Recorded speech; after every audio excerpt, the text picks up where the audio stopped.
طبیعت ٹھیک نہیں رہتی، بچوں سے محروم ہیں، گھبراہٹ ہوتی ہے، کاروبار میں ترقی نہیں ہو رہی، وغیرہ وغیرہ۔ کوئی بہت پہنچے ہوئے آئے ہیں جن کے پاس اس کا سولوشن ہے۔ کیا ہوتا ہے جب ہم اپنا عقیدہ اللہ کے علاوہ کسی اور چیز پر قائم کرتے ہیں؟ جانیے ٹیلسمان اور تعویذوں کی کچھ انٹرسٹنگ فیکٹس آج کے ایپیسوڈ میں۔ Stay tuned. کئی لوگ جو تکلیفوں میں مبتلا ہوتے ہیں اس کا استعمال کرتے ہیں۔ ان تعویذوں کے اندر کبھی کچھ فیمس باباؤں کے پھونکے ہوئے لفظ ہوتے ہیں اور کبھی یہ کہا جاتا ہے کہ ان میں قرآنی آیتیں ہیں۔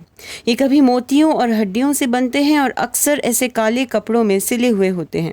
اسی طریقے کی ایک تعویذ کا خلاصہ کچھ یوں ہوا کہ ایک بھائی نے یہ بتایا کہ پچھلے 3 سالوں سے وہ اپنا علاج ایک بابا سے کرواتے آ رہے ہیں۔ ایک تعویذ کے 7 جوڑے ہر مہینے انہیں دیے جاتے جسے جلا کر اس کا دھواں انہیں سونگھنا ہوتا تھا۔ پھر ایک دن جب اس بھائی نے اسے کھول کر دیکھا تو ان کے ہوش اڑ گئے۔ یہ اسی تعویذ کی پکچر ہے۔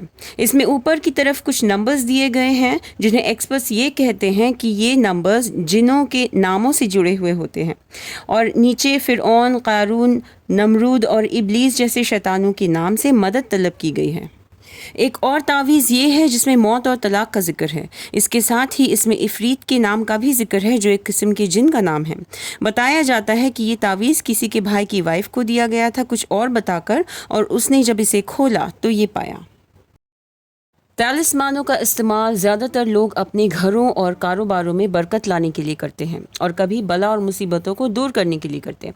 ان ٹیلسمانوں کو زعفران کے رنگوں سے لکھا جاتا اور اپنے گھروں اور دکانوں میں ٹانگتے ہیں لوگ۔ یہ بھی مور لیس انہی تعویذوں کی طرح ہوتے ہیں جن کے اوپر اللہ رسول کے نام کے ساتھ کچھ ایسے نام ہوتے ہیں جنہیں ہم نہیں جانتے۔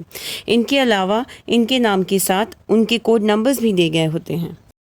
مسند احمد کے اس حدیث کے مطابق نبی صلی اللہ علیہ وسلم فرماتے ہیں کہ جس کسی نے بھی تعویذوں کا استعمال کیا اس نے شرک کیا۔ شرک اس بلا کو کہتے ہیں کہ جب ہم اللہ کے ساتھ مدد کے لیے کسی اور چیز کو شریک کرتے ہیں۔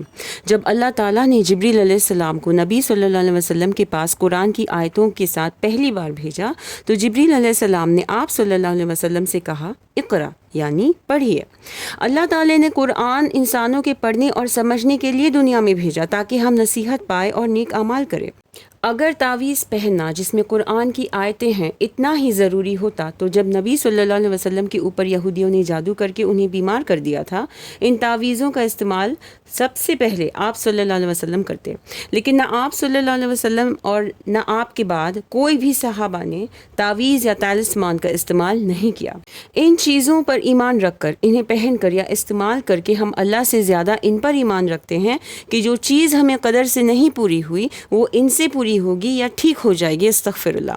ہمیں اس کا خیال بھی نہیں ہوتا کہ ایگزیکٹلی ان کے اندر ہوتا کیا ہے اور وہ کیا چیز ہے جو اتنی طاقت رکھتی ہے کہ اللہ سے زیادہ ہمیں فائدہ پہنچائے۔ اپنی مصیبتوں کو دور کرنے کے لیے صبر، نمازوں، ذکر اذکار اور دعاؤں کا سہارا لیجیے۔ یہ شارٹ ٹرم ٹو سکسیس تو نہیں، لیکن تعویذ اور دوسرے علم ہمیں اور بھی گناہ میں ڈبوئے گی۔ اللہ ہم سب کو ہر قسم کی بلا آفت، حادثات اور شرک سے اپنی پناہ میں رکھے، آمین۔